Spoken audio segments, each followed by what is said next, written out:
Friends, ನೀವು ನೋಡ್ತಾ ಇದ್ದೀರಾ RK ಕೆಂಬಾವಿ ಯೂಟ್ಯೂಬ್ ಚಾನಲ್. ಈ ಒಂದು ವಿಡಿಯೋದಲ್ಲಿ ನಾನು ನಿಮಗೆ ಏನು ತಿಳಿಸ್ಕೊಡ್ತಾ ಇದ್ದೀನಪ್ಪ ಅಂತಂದ್ರೆ, ನೀವೇನಾದರೂ ಆಧಾರ್ ಸೇವಾ ಕೇಂದ್ರ ಓಪನ್ ಮಾಡಿ ಕೈ ತುಂಬ ಹಣವನ್ನು ಸಂಪಾದಿಸಬೇಕು ಅಂತ ಅನ್ಕೊಂಡಿದ್ರೆ, ಈಗ ಆಧಾರ್ ಸೇವಾ ಕೇಂದ್ರ ಓಪನ್ ಮಾಡಲಿಕ್ಕೆ ಆಧಾರ್ ಕಾರ್ಡ್ ಅವರ ಕಡೆಯಿಂದ ಹೊಸದಾಗಿ ಒಂದು ಅಪ್ಡೇಟ್ ಬಂದಿದೆ. ನೀವು ಈಗ ಬಹಳ ಈಸಿಯಾಗಿ ಆಧಾರ್ ಸೇವಾ ಕೇಂದ್ರವನ್ನು ಸ್ಥಾಪನೆ ಮಾಡಬಹುದು. ಹಾಗಾದ್ರೆ ಆಧಾರ್ ಸೇವಾ ಕೇಂದ್ರದ ಬಗ್ಗೆ ಏನು ಅಪ್ಡೇಟ್ ಬಂದಿದೆ ಅಂತ ನಾನು ಕಂಪ್ಲೀಟ್ ಮಾಹಿತಿನ ಈ ಒಂದು ವಿಡಿಯೋದಲ್ಲಿ ತಿಳಿಸ್ಕೊಡ್ತಾ ಇದ್ದೀನಿ. ಸೊ ಹಾಗಾದ್ರೆ ಬನ್ನಿ ವಿಡಿಯೋನ ಶುರು ಮಾಡೋಣ. ವಿಡಿಯೋನ ಶುರು ಮಾಡೋಕ್ಕಿಂತ ಮುಂಚೆ ತಾವೇನು ನಮ್ಮ ಚಾನಲ್ನ ಸಬ್ಸ್ಕ್ರೈಬ್ ಮಾಡ್ಕೊಂಡಿಲ್ಲಪ್ಪ ಅಂತಂದ್ರೆ, ಕೆಳಗಡೆ ರೆಡ್ ಕಲರ್ ಬಟನ್ಲಿ ಸಬ್ಸ್ಕ್ರೈಬ್ ಅಂತ ಇರುತ್ತೆ, ಅದರ ಮೇಲೆ ಕ್ಲಿಕ್ ಮಾಡಿ. ಹಾಗೆ ಪಕ್ಕದಲ್ಲಿ ಒಂದು ಬೆಲ್ ಬಟನ್ ಬರುತ್ತೆ, ಅದರ ಮೇಲೂ ಕ್ಲಿಕ್ ಮಾಡಿ. ಅಲ್ಲಿ ಆಲ್ ಅಂತ ನೋಟಿಫಿಕೇಶನ್ ಆನ್ ಮಾಡ್ಕೊಳ್ಳಿ ಫ್ರೆಂಡ್ಸ್. ಹಾಗಾದ್ರೆ ಬನ್ನಿ ಫ್ರೆಂಡ್ಸ್, ವಿಡಿಯೋನ ಶುರು ಮಾಡೋಣ.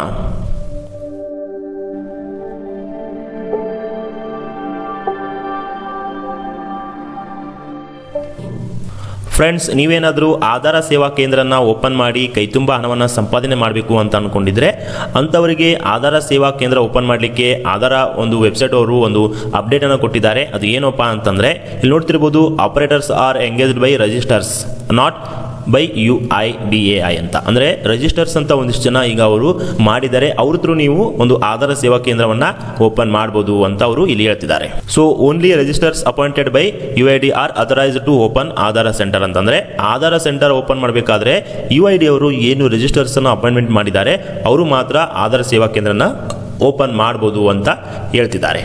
ಹಾಗಾದರೆ ನೀವು ಏನು ಎಕ್ಸಿಸ್ಟಿಂಗ್ ರಿಜಿಸ್ಟರ್ಸ್ ಇರ್ತಾರೆ ಅಂಥವ್ರ ಹತ್ರ ಹೋಗಿ ಆಧಾರ ಸೇವಾ ಕೇಂದ್ರಕ್ಕೆ ಆಪರೇಟರ್ ID ತಗೋಬಹುದು. ಅಂಥವ್ರಿಗೆ ಅಪ್ರೋಚ್ ಆಗಿ ನೀವು ತಗೊಳ್ಳಿ ಅಂತ ಕೂಡ ಅವರು ಇಲ್ಲಿ ಹೇಳಿದ್ದಾರೆ. So operator are engaged by registers not by UID. Only registers appointed by UID are authorised to open Aadhaar centre. Please approach existing registers if you are certified Aadhaar operator ಅಂತ ಈ ಥರ ಹೇಳ್ತಿದ್ದಾರೆ. ಸೊ ಇಲ್ಲೊಂದು ಲಿಂಕ್ ಕೂಡ ಬಿಟ್ಟಿದ್ದಾರೆ. ಈ ಒಂದು ಲಿಂಕ್ ಮೇಲೆ ಕ್ಲಿಕ್ ಮಾಡಿದಾಗ ನಿಮಗೆ ಏನು ಬರುತ್ತೆಪ್ಪ ಅಂತಂದ್ರೆ, MOUs ಬರ್ತವೆ ಇಲ್ಲಿ. ಸೊ ಇಲ್ಲಿ ನೋಡ್ತಿರ್ಬೋದು, MOU signed by state registers ಅಂತ ಬರುತ್ತೆ. ಸೊ ಬೇರೆ ಬೇರೆ ರಾಜ್ಯಗಳಲ್ಲಿ ಎಲ್ಲೆಲ್ಲಿ ಆಧಾರ್ ಕಾರ್ಡ್ ಸೆಂಟರ್ ಓಪನ್ ಮಾಡಲಿಕ್ಕೆ ರಿಜಿಸ್ಟರ್ ಆಗಿರ್ತಾರೆ ಅವರ ಒಂದು ಇಲ್ಲಿ ಬರುತ್ತೆ. ನಮ್ಮ ಒಂದು ಕರ್ನಾಟಕ ಸ್ಟೇಟ್ ಕೂಡ ಇಲ್ಲಿದೆ. ಇಲ್ಲಿ ನೋಡ್ತಿರ್ಬೋದು, ಈ ಒಂದು ಸ್ಟೇಟ್ ಅಲ್ಲಿ MOU ಸೈನ್ ಆಗಿದೆ. ಸೊ ಈ ರೀತಿಯಾಗಿ ನಿಮಗೆ ಸ್ಟೇಟ್ ಗೌರ್ಮೆಂಟ್ ಆಫ್ ಕರ್ನಾಟಕದ್ದು ಕೂಡ MOU ಅಂಡರ್ಸ್ಟ್ಯಾಂಡಿಂಗ್ ಒಂದು ಸೈನ್ ಕೂಡ ಆಗಿದೆ. ಇಲ್ಲಿ ಆಧಾರ ಸೆಂಟರ್ ಅನ್ನ ಯಾರ್ಯಾರು ಓಪನ್ ಮಾಡಬೇಕು ಅನ್ನೋದು ಕೂಡ ಕಂಪ್ಲೀಟ್ ಡೀಟೇಲ್ಸ್ ಇದರಲ್ಲಿ ಇದೆ ಅಂತಾನೆ ಹೇಳ್ಬೋದು. ಅದೇ ರೀತಿಯಾಗಿ ಈ ಒಂದು ಲಿಂಕ್ ದಲ್ಲಿ ಇನ್ನೊಂದು ಕೂಡ ಬರುತ್ತೆ, ಇಲ್ಲಿ MOU signed by not state registers ಅಂತ. ಸೊ ಇದ್ರ ಮೇಲೆ ಕೂಡ ಕ್ಲಿಕ್ ಮಾಡಿದಾಗ ನಿಮಗೆ ಬೇರೆ ಬೇರೆ ಬ್ಯಾಂಕ್ಸ್ಗಳು ಬರ್ತವೆ. ಸೊ ಬ್ಯಾಂಕಲ್ಲಿ ಕೂಡ ನೀವು ಒಂದು ಆಧಾರ ಸರ್ವಿಸ್ ಅನ್ನ ನೀವು ತಗೋಬಹುದು. ಆಮೇಲೆ ಇಲ್ಲಿ CSU ಕೂಡ ಬರ್ತಾ ಇದೆ, CSE ಗೌರ್ಮೆಂಟ್ ಅಂತ. ಸೊ ಇಲ್ಲಿ ಕೂಡ ನೀವು ಹೋಗಿ CSE ಅವರು ಕೂಡ ತಗೋಬಹುದಾಗಿದೆ. ಅದೇ ರೀತಿಯಾಗಿ ಬೇರೆ ಬೇರೆ ಬ್ಯಾಂಕಲ್ಲಿ ಕೂಡ ಅವರು MOU ಸೈನ್ ಮಾಡಿದ್ದಾರೆ. ಇಲ್ಲಿ ನೋಡ್ತಿರ್ಬೋದು, ಅಲಹಾಬಾದ್ ಬ್ಯಾಂಕ್ ಇದೆ, ಆಂಧ್ರ ಬ್ಯಾಂಕ್ ಇದೆ, ಬ್ಯಾಂಕ್ ಆಫ್ ಬರೋಡಾ ಇದೆ, bank of India, bank of Maharashtra, Canara bank, Dena bank, ಎಲ್ಲ ರೀತಿಯಾಗಿ ಬ್ಯಾಂಕಲ್ಲಿ ಕೂಡ ಈ ಒಂದು ಆಧಾರ ಸೆಂಟರ್ ಓಪನ್ ಮಾಡಲಿಕ್ಕೆ ಅವರು ಅಥರೈಸ್ ಕೊಟ್ಟಿದ್ದಾರೆ ಅಂತಲೇ ಹೇಳ್ಬೋದು. ಅದೇ ರೀತಿಯಾಗಿ ಪ್ಯಾನ್ ಕಾರ್ಡ್ ಅವರು ಕೂಡ ಅಥರೈಸ್ ಕೊಟ್ಟಿದ್ದಾರೆ ಅಂತಲೇ ಹೇಳ್ಬೋದು.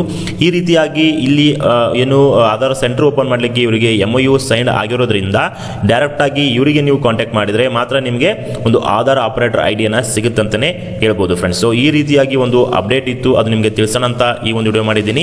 ನೀವೇನಾದರೂ ಆಧಾರ ಒಂದು ಸೆಂಟರ್ ಓಪನ್ ಮಾಡಲಿಕ್ಕೆ ಇಂಟ್ರೆಸ್ಟ್ ಇದ್ರೆ, ಇಲ್ಲಿ ಇವರು ಏನು ಆಧಾರ್ ಆಪರೇಟರ್ನ ಎಂಗೇಜ್ ಮಾಡಿದ್ದಾರೆ UID ಅವರು, ಅವರ ಹತ್ರ ಹೋಗಿ ನೀವು ಮಾತಾಡಿ ಒಂದು ಆಧಾರ ಸೆಂಟರ್ ಓಪನ್ ಮಾಡಲಿಕ್ಕೆ ಮಾತಾಡಿದಾಗ ನಿಮಗೆ ಅವರು ಕೊಡ್ಬೋದು ಫ್ರೆಂಡ್ಸ್. ಸೊ ಹೆಚ್ಚಿನ ಮಾಹಿತಿಗಾಗಿ ನೀವು ಇಲ್ಲಿ ಟೋಲ್ ಫ್ರೀ ನಂಬರ್ ಕೂಡ ಇದೆ, ಈ ಒಂದು ನಂಬರ್ಗೆ ನೀವು ಕರೆ ಮಾಡಿ ಮಾತಾಡ್ಬೋದು, ಅಥವಾ ಮೇಲ್ ID ಇದೆ, ಇದ್ರ ಮೇಲ್ ಕೂಡ ಮಾಡ್ಬೋದು ಫ್ರೆಂಡ್ಸ್. ಸೊ ಈ ಥರ ಒಂದು ಅಪ್ಡೇಟ್ ಇತ್ತು, ನಾನು ನಿಮಗೆ ತಿಳಿಸೋಣ ಅಂತ ಈ ಒಂದು ವಿಡಿಯೋ ಮಾಡಿದ್ದೀನಿ.